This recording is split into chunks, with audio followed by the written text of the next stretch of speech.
Ake ngibingelele bazalwane egameni lika Jesu. Siyaqhubeka ke nesifundo sethu savuka udle la sikhuluma khona ngemlando welibandla laKristu. Ngikhumbula kahle ngalesikhathi ngethula letters to the seven churches. Seven letters to the seven churches ngikhuluma nge-Empire Diocletian noma ke inkosi Diocletian leyawahlupha emakholwa for 10 days, and that 10 days was 10 years. Yabusa kusukela ku 303 kuya ku 313. Asikho sikhathi lesaba west kumakholwa njengalesa sikhathi lesaphatha. Sengicale ngaDecius bantu bakethu, kwakunasiza Decius lowabusa nga 249 kuya ku 251. Ngifuna kuveta lokho silenkosi lena bantu bakethu yatimisela ngalamakhulu emagunya nangemandla onke kokuthi ifuna kuwacedza nya emaKristu egameni lika Jesu Kristu waseNazaretha. Kuhlushwa kwemaKristu bantu abakho ngesikhathi sekubusa kwalo Babelona kwedlula onke emaKristu lake abulawa, kuthi inkosi yake yahlupha njengalo Babelona. Wasokhipha ke umthetho lomatima kakhulu, ayala lamakhosi laphasi kwembuso wakhe, ngisho ngathi is an empire, kokuthi bawafunisise bawadingele bawafune aqedwe nya emaKristu. Futhi uma ngabe bangakwendi ngekwethembakala ukuthi awubulawa bona, lokwabangela ke lokuthi ke emakholwa ke vele ke abulawe ke mbamba ke ngoba nabo nalamakhosi lapha sembuso wakhe nawo asaba ukuthi atawubulawa. Yendiwa ke yabalula ke lendlela ekubuyela kokhonda tithixo, because bekuthiwa umuntu mangabe atawuthatha nje impepho noma ngabe seyincane kangakanani ashise lesithixo utavela athethe noma akathola incwadi lebuya kumantshi leshoko lokuthi lokho ukwendile utawuvele acole. Kungakho ke labanye abantu bavele bakwende bayikele kukholwa, labanye ke bahambe bathengele ihlobo dabo leyo mvumo yokuthi vele bani ukwendile lokushisila impepho.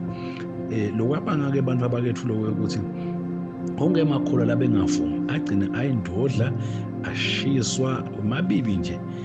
Bantu bashiswa bafela Kristu, bamthanza Kristu, bantu bamfela Kristu.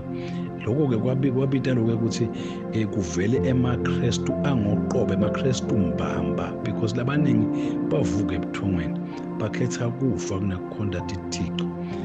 Bantu abakuthi ayingekho ngisho indlela yekubhaca, ayingekho ngisho indlela yekubaleka, because kwakumiswe lokho ukuthi kutawungenwa lisondvo ngelisondvo, lidolobha ngedolobha, kubuthwe bonke bantu baniketwe impepho kuthiwa bashise tithixo. Uma ngabe bayehluleka kwenda lokho babulawe. Vele ke labaningi babulawa ke, labanye bazama kubaleka baphumela kulamanye amave, kepha ke bengenwe emakhaya abo kuthathwe yonke iproperty labanayo, nanabo futhi batshele ukuthi mzukwana babuya bayawubulawa egameni lika Jesu. Ukhona nalomunye siza legama ethi siza lisho inkosi. Ukhona ke lomunye siza kwakuthiwa uNovalerian, yena ke wabusa ke lo Novalerian ngo 251 AD kuya ku 260. Lomunye ke naye ke lo waye empire yaseRoma. So naye wachubeka ke naye nekuhlupha emaKristu egameni lika Jesu. Yachubeka yagobhoda engathi babulawa abantu baningi kakhulu bantu abakethu, ngeke sibacethe. Ngifuna nje kuveta nje labambalwa njengaCyprian nje. Cyprian wabulawa nga 258 AD. Beka ngilomunye ke walaba bebabalekile ke babalekela lamanye babalekela Decius. Yonke impahla yakhe, iproperty yakhe yathathwa. Wahamba ke na ke wohlala kulenye live egameni lika Jesu. Kodwa ke beka nelibandla lapha eAfrica eCarthage. Leli bandla lakhe ke abelibhalela incwadi abahambisi ngenhlanhla lembi. Kwasengena tifundo letidukusako lapha ebandleni, wabona ukuthi tawulimala libandla, wagcina ke asanyenya ke ayakhona ahamba lifundzise kani utawuthi ngalenye langa ulapha kuqhamuke emasotsha afike ambambe ahambe naye umvalela kulenye indlu.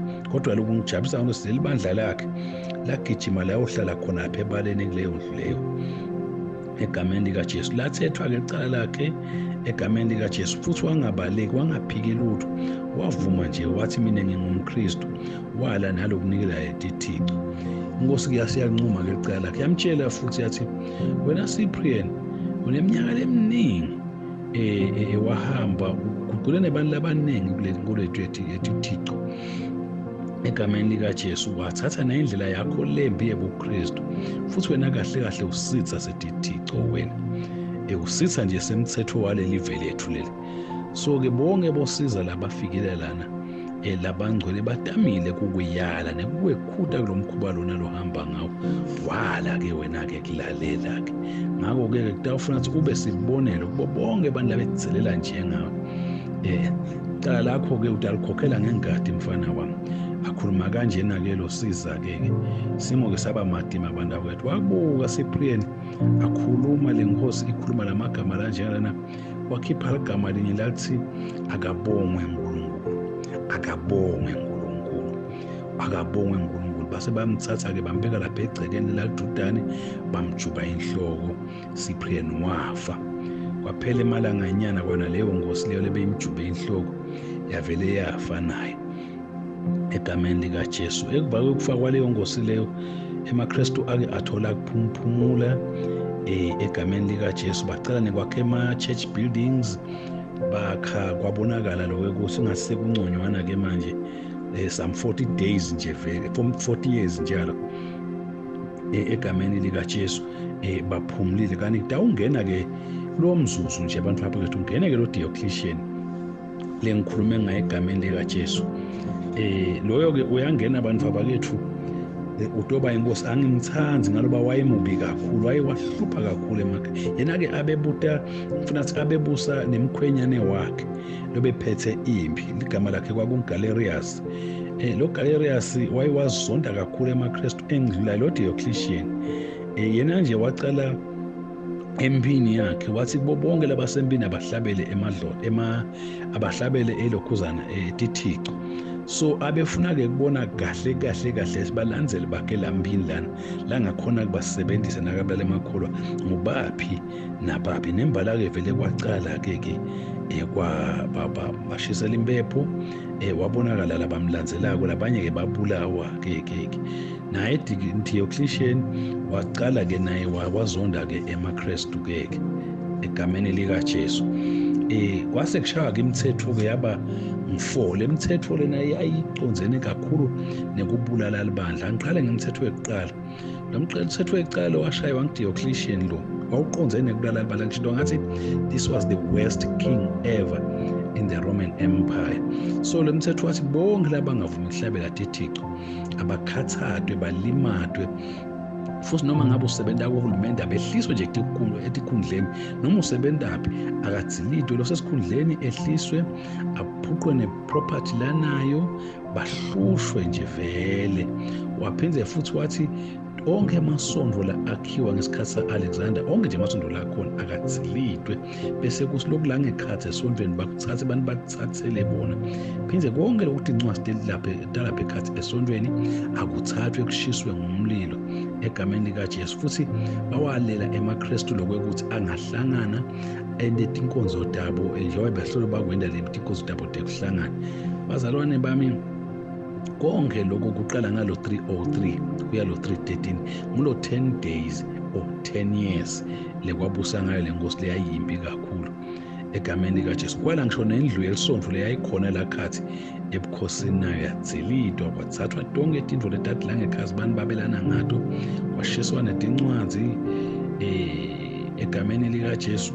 Ungakahambi nje malanga langanani kwasuka nje umlilo lakhathi esigodlweni ngathi uswabangwa yini kodwa nje kwasuswa umlilo kwasha kwaze kwaphosa ukufika egamelweni la yena loyo siza loyo wathi ke nakusha lo mlilo lo kwasolakala ngisho ushiswe ke ngemaKristu sasuka kulesikhulu ngesidumo ke udingelwa amaKristu abulawa kwafunwa lapha kwafunwa amaKristu onke abulawa kungakapheli namalanga manga kwaphenze wasuka futhi lo mlilo lomunye futhi siphinde sasuka sidumdum sekubulala emaKristu kabuhlungu kanjani. Labanye ke bebaqaba ngesinormal lo mlilo ususwe ngena lo Galerius efuna lokho ukuthi inkosi Diocletian iwenyanyeke kakhulu amaKristu.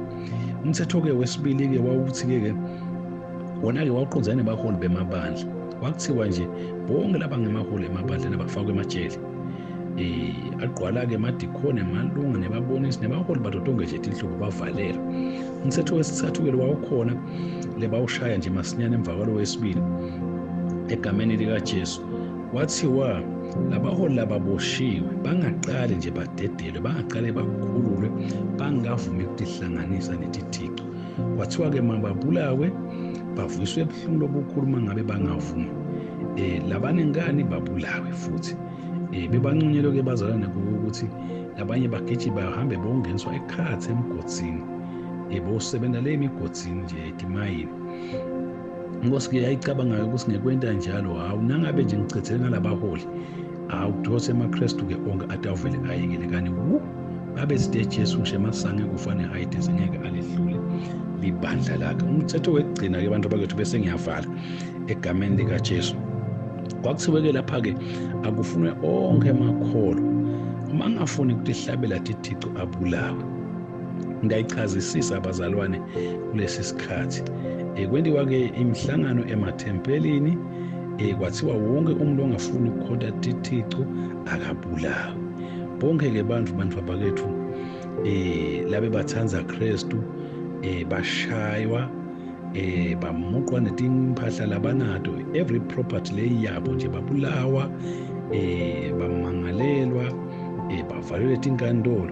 Nengakhulu nje tinhlupheko lababhekana nato abantu abakethu, ngeke sithi khona ukuchaza tonke, ngoba labanye bakhona nje bebajutshwa tinhloko, labanye bajikwe tilwaneni tibadle, labanye bebathoswa nje ngemlilo baphila saka, labanye bebashiswa netindlu dabo, labanye bababophela ematshi enzanyeni bese babathatha babamekise elwandle bafike babaqwiliswe khona. Labanye-ke Nkosi yami nje bebephulwa emathambo bese bayekwa ukuze batifele.